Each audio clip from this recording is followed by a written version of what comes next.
लेनी पंडितान घर जाना मामा, लेनी पंडितान घर जाना मामा, पूजिले चरनिया रोज रोज, इहे महादेव के करनमा कटता जिंदगिया मौज मौज। लेनी पंडितान घर जाना मामा।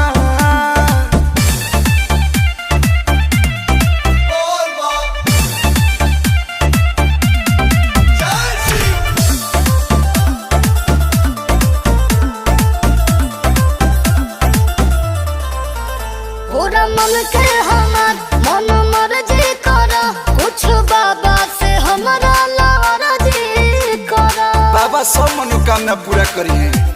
पूछिल की समतिया जागी, जहाली तोहार